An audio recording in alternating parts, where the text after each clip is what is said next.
آج ہم اولاد کی تربیت میں بہت پیچھے ہیں۔ گویا ہم نے اولاد کی تربیت کو پس پشت ڈال دیا ہے، ہم نے ضروری سمجھا ہی نہیں ہے۔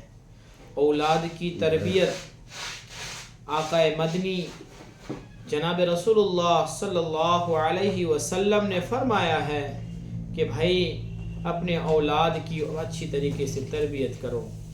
صرف اولاد کا پیدا کرنا یہ بہادری کا کام نہیں ہوتا ہے، اولاد کا پیدا کرنا یہ کوئی شاباشی کا کام نہیں ہوتا ہے، اولاد کا پیدا کرنا یہ کوئی مردوں والی بات نہیں ہے۔ میرے بھائیوں، اولاد کی پیدائش میں اللہ کے نبی صلی اللہ علیہ وسلم نے بہت سارے طریقے بتلائے ہیں کہ اولاً تو اولاد کے اوپر اپنی مرضی کبھی نہیں تھوپنا چاہیے، اپنی مرضی ان کے اوپر کبھی نہیں رکھنی چاہیے۔ اپنے اولاد کو پوچھیں کہ بیٹا تو کس لائن سے پڑھنا چاہتا ہے، تیری تربیت ہم کس لائن سے کریں۔ اگر وہ کہتا ہے کہ بابا میں کچھ دن اسکولوں میں پڑھنا چاہتا ہوں تو کوئی حرج کی بات نہیں ہے۔ آج ہم نے کیا کیا، اولاد کے اوپر اپنی مرضی ڈال دی ہے۔ اولاد اگر چاہتی ہے کہ میں مدرسے میں پڑھوں تو باپ کہتا ہے نہیں، تجھے اسکول میں ہی پڑھنا ہے، ورنہ مدرسے میں پڑھ کر کے روزی روٹی کہاں سے کمائے گا، روزی روٹی کہاں سے کھائے گا۔ یہ عقل میں آنے والی بات نہیں ہے میرا بھائیوں۔ کیا آج تک آپ نے کوئی ایسا کیس سنا کہ کوئی مولوی بھوکا مر رہا ہے؟ کیا آپ نے کوئی ایسا کیس آپ تک آج تک سنا کہ کوئی حافظ قرآن بھوکا مر رہا ہے؟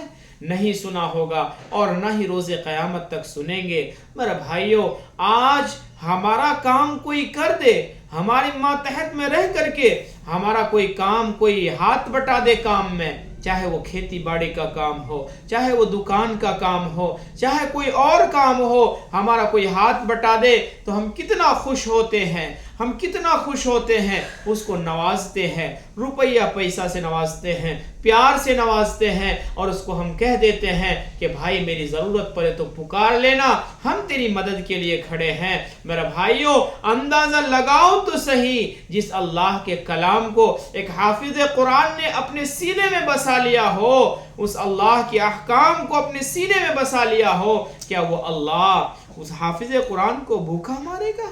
نہیں مار سکتا ہے، بھوکا نہیں رہ سکتا ہے۔ ایک عالم دین جتنی شاہانہ زندگی گزار سکتا ہے، ایک عالم دین جتنی عیش و عشرت کی زندگی گزار سکتا ہے، اللہ تعالیٰ نے جو انہیں ترقیات سے دنیا کے اندر نوازا ہے، ایسی دوسرا کوئی علم میں ایسی یہ نہیں ہے، ایسے عیش و عشرت نہیں ہے۔ آپ نے دیکھا ہوگا کہ ایک ماسٹر، ایک ڈاکٹر مہینے کے لاکھوں روپے کماتا ہے، لیکن آخر میں ہاتھ اٹھا دیتا ہے کہ بھائی قرضے میں چل رہا ہوں، میرا ہاسپٹل قرضے میں چل رہا ہے، میرا ہوٹل قرضے میں چل رہا ہے۔ ہیڈ ماسٹر 50,000 روپے مہینہ، 70,000 روپے مہینہ، لاکھوں روپے مہینہ ہے، کہہ رہا ہے کہ میں قرضے میں چل رہا ہوں، آخری تاریخ ہے، ابھی تک پیمنٹ ہوا نہیں ہے، کچھ قرضہ، پریشان رہتے ہیں۔ اور ایک بات میں بھی یہ بھی ساری پریشانیوں کا حل پیسے میں نہیں رکھا گیا ہے، ساری پریشانیوں کا حل پیسے میں نہیں رکھا ہے۔ آپ کے پاس لاکھوں روپے ہو، کروڑوں روپے ہو، اگر آپ کی رات کی نیند چلی جائے تو آپ خرید نہیں سکتے ہیں میرے بھائیوں۔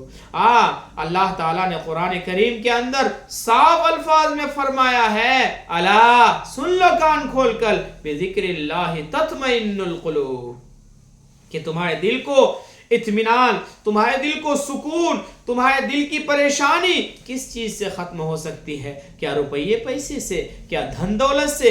کیا جائیداد سے؟ کیا کوٹھی بنگلے سے؟ نہیں میرے بھائیو، نہیں میرے بھائیو، اللہ تعالیٰ کا ذکر کرو گے، اللہ کے کلام کو سینے سے لگاؤ گے، اللہ کے کلام کو پڑھانے والوں کو سینے سے لگاؤ گے، تو وہ اللہ تمہارے دل میں اطمینان ڈال دے گا، وہ اللہ تمہارے دل میں سکون ڈال دے گا، وہ اللہ تمہارے دل میں چین ڈال دے گا۔ اس لیے میرے بھائیوں، میں آپ سے ایک ہی گزارش کروں گا کہ اپنے اولاد کو نیک بناؤ، اپنے اولاد کو نیک بناؤ، اپنے اولاد کی تربیت میں تن من دھن کی بازی لگا دو، موبائل سے کوسوں دور رکھو۔ اس موبائل نے تو ستیہ ناس کر دیا ہے، اس موبائل نے تو بیڑا غرق کر دیا ہے، اس موبائل نے تو پریشانیاں ہی پریشانیاں کھڑا کر دی ہے۔ آج کل ہمارے چھوٹے چھوٹے بچے 8 سالہ 9 سالہ 10 سالہ بچے موبائل میں وہ کون سا گیم آتا ہے، پاپ جی، فری فائر، اللہ کی پناہ، اللہ کی پناہ، جس گیم میں تم پاگل ہو رہے ہو، جس گیم میں تم اپنے وقت کو ضائع کر رہے ہو، اس گیم سے ہمارا دشمن لاکھوں کروڑوں ڈالر کما کر کے وہ ہمارے خلاف استعمال کر رہا ہے۔ آخر تمہیں کب عقل آئے گی؟ میں ان والدین سے کہنا چاہوں گا، ان پیرنٹس سے کہنا چاہوں گا کہ بھائی اپنے اولاد کو موبائل میں بگڑنے مت دو، اپنے اولاد کو موبائل میں بگڑنے مت دو۔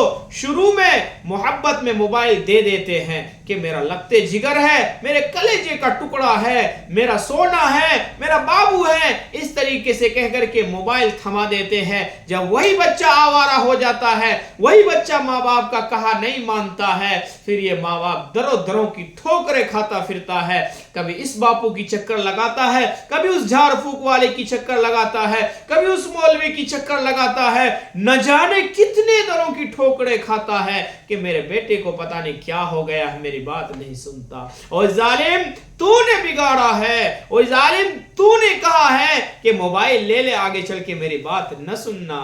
اس لیے اپنے اولاد کی اچھی طریقے سے تربیت کرو، نیک صالح انسان بنو، وہ تمہارا آگے کام آئے گا، تمہارا دنیا سے جانے کے بعد کام آئے گا۔ اگر نیک اولاد نہیں بناؤ گے، نیک صالح نہیں بناؤ گے، نیک فطرت نہیں بناؤ گے، تو یاد رکھنا پچھتاوے کے سوا تمہارے ہاتھ میں کچھ نہیں چڑھنے والا ہے۔ ہاں، پچھتاوے کی سوا تمہارے ہاتھ میں کچھ نہیں چڑھنے والا ہے۔ اس لیے خدارا اپنے اولاد کی تربیت کرو، اپنے اولاد کو نیک صالح فرما بردار بناؤ۔ پہلے اللہ کی رسول کا فرما بردار بناؤ، پھر دیکھو تمہاری فرما برداری کتنی زبردست کرتے ہیں۔